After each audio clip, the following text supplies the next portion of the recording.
Hello दोस्तों, स्वागत है आपका हमारे YouTube चैनल देसी कहानी स्टार में। इस वीडियो में हम आपको बताएंगे कि बेटी के घर खाना खाने से पाप लगता है या पाप नहीं लगता है। ये जो प्रथा प्राचीन समय से चली आ रही है, इसके बारे में आज हम खुलासा करने वाले हैं। इसलिए आप सभी श्रोतागणों से मेरा निवेदन है कि इस वीडियो को ध्यान से सुनें और वीडियो के अंत तक हमारे चैनल पर बने रहें। इससे आपको बहुत बड़ी शिक्षा मिलने वाली है। तो चलिए श्रोताओं, चलते हैं मेन कहानी पर। एक समय की बात है, एक नगर में एक राजा राज्य करता था। उसी राज्य में एक बहुत बड़ा सेठ अपनी दुकान चलाता था। सेठ इतना पैसे वाला था कि उसके पास में कर्जदारों की लाइन लगी रहती थी। उस सेठ का परिवार बहुत छोटा था। उस सेठ के परिवार में 4 ही इंसान थे, 2 स्वयं सेठ और सेठानी और 2 उनके बच्चे, जिनमें एक लड़का और एक लड़की। दोनों लड़के लड़कियों को जैसे ही वो थोड़ा बड़ा होने लगते हैं, सेठ जी एक विद्यालय में दाखिला दिला देते हैं। पढ़ते पढ़ते वो बच्चे बड़े होने लगते हैं और अपनी सारी पढ़ाई पूरी कर लेते हैं। प्रिय सज्जनों, पढ़ाई पूरी करने के बाद में लड़का जब जवान हो जाता है तो उसके रिश्ते वाले सेठ जी के घर पर आने लगते हैं। तो सेठ जी अपने पुत्र से कहने लगता है कि सुनो बेटा, अब आप जवान हो चुके हो, मैं आपका विवाह करना चाहता हूँ। प्रिय सज्जनों, सेठ जी का पुत्र बिल्कुल मना कर देता है कि नहीं पिताजी, आप मेरा विवाह ना करो। हमारे घर में मेरी छोटी बहन है, आप इनका विवाह पहले कर दो।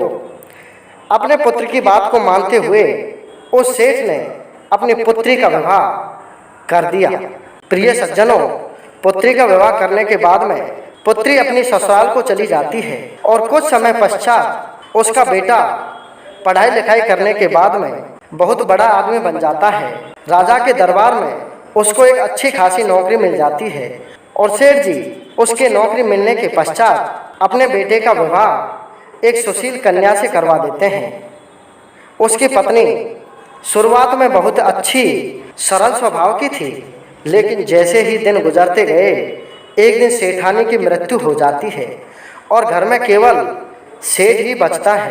प्रिय सज्जनों, समय गुजरता गया और सेठ जी भी बूढ़े हो चुके। सेठ जी के बूढ़े होने के बाद में उस सेठ जी का पुत्र और उसकी पत्नी उस सेठ जी को अपने ऊपर बोझा मानने लगे, क्योंकि बुढ़ापे के इस पड़ाव में सेठ जी बहुत बीमार रहने लगते थे। उनकी तबीयत ज़्यादा समय खराब ही रहती थी, वो बीमारी से हमेशा ग्रसित रहते थे। इसलिए उनकी पुत्र वधू उनकी सेवा करते करते उनसे परेशान हो चुकी थी। प्रिय सज्जनों, जब उनका पुत्र और उनकी पुत्र वधू उन पर ध्यान नहीं देते और सेठ जी को समय पर खाना भी नहीं देते, तो एक दिन उनके घर पर उन सेठ जी का एक मित्र आ जाता है और मित्र ने जब उन सेठ जी की ऐसी हालत देखी तो उनसे कहने लगा कि सुनो मित्र, आपका पुत्र बहुत पैसे वाला है और राजा के यहाँ पर नौकरी करता है, फिर भी आपकी अच्छी देखभाल नहीं हो पा रही है। मुझे ऐसा प्रतीत होता है क्योंकि आपकी जो हालत है वो बहुत गंभीर हो चुकी है। आप इतने कमज़ोर हो चुके हो कि आप सही से चल नहीं सकते। तभी सेठ जी कहने लगा कि क्या करूं मित्र, मैंने मेरे बेटे को काफ़ी पढ़ा लिखा करके और राजा के दरबार में नौकरी भी दिलवा चुका हूं, लेकिन मेरा पुत्र मेरे ऊपर बिल्कुल भी ध्यान नहीं देता है और उसकी पत्नी जब भी मुझे भोजन देने के लिए आती है तो मुझे 2-4 गालियां सुना करके जाती है। तभी उसको ध्यान आया कि सुनो मित्र, आपके एक पुत्री थी, उसका विवाह आपने कर दिया है। कभी आपने आपकी पुत्री के बारे में भी सोचा है कि आपका बेटा यदि आपका ख्याल नहीं रख सकता तो आप अपनी पुत्री के पास भी जा सकते हो। तभी वो कहने लगता है कि नहीं मित्र, पुत्री के घर का भोजन तो दूर है, मैं उनके घर का पानी भी नहीं पी सकता हूँ। प्रिय सज्जनों, ऐसी बात जब सेठ जी के मुख से उनके मित्र ने सुनी तो मित्र को बहुत बुरा लगा और वो मित्र सेठ जी से कहने लगा कि सुनो मित्र, ये आपकी गलत फहमी है, ये आपकी बहुत छोटी सोच है। पुराने ज़माने में लोग ऐसा अक्सर करते थे कि अपनी बेटी के घर पर खाना नहीं खाते थे और ना ही उनके घर का पानी पीते, लेकिन आपका बेटा यदि आप पर ध्यान नहीं देता तो आप अवश्य ही अपनी पुत्री को यहाँ पर बुला लीजिए और वो आपको अपनी ससुराल में ले जा करके सेवा कर सकती है।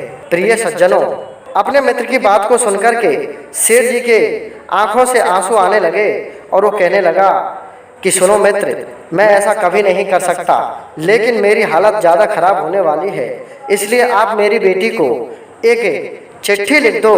प्रिय सज्जनों, जैसे ही उसके मित्र ने उसकी बेटी को चिट्ठी लिखी तो बेटी चिट्ठी को पढ़ करके दौड़ी दौड़ी अपने पिताजी के पास में आती है और पिताजी से आकर के मिलने लगती है और अपने पिता की ऐसी नाजुक हालत को देख करके रोने लगती है और कहती है कि हे पिताजी, आपने भैया को और मुझको बराबर खिला पिला करके बड़ा किया है, बराबर हमें शिक्षा दी है, तो आप ऐसा कैसे सोच सकते हो कि आपका बेटा ही आपकी देखभाल कर सकता है?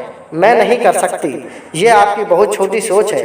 इसलिए मैं आपसे कहती हूँ, हे पिताजी, आप मेरे साथ में मेरी ससुराल को चलिए और वहाँ पर मैं आपकी अच्छी तरह से देखभाल करूँगी, आपको अच्छा अच्छा खाना अपने हाथों से खिलाऊँगी।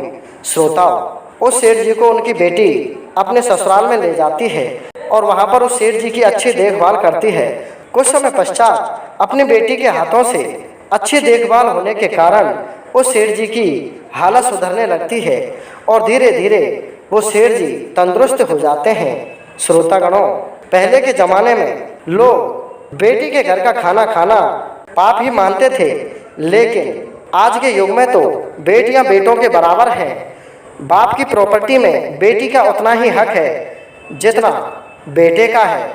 इसलिए यदि कोई बेटा अपने माता पिता को परेशान करता हो और उनका अच्छे से ध्यान नहीं रखता हो तो वो स्वयं अपनी बेटी के घर पर भी रह सकते हैं और वहाँ पर अपना जीवन यापन गुजार सकते हैं और वहाँ पर अपना जीवन यापन कर सकते हैं और अपने बेटी के हिस्से की प्रॉपर्टी को अपनी बेटी को दे सकते हैं, क्योंकि वो बेटी ही देखभाल में और इलाज में पैसे लगाएगी। इसलिए प्रॉपर्टी का हिस्सा हम बेटी को अवश्य दे सकते हैं।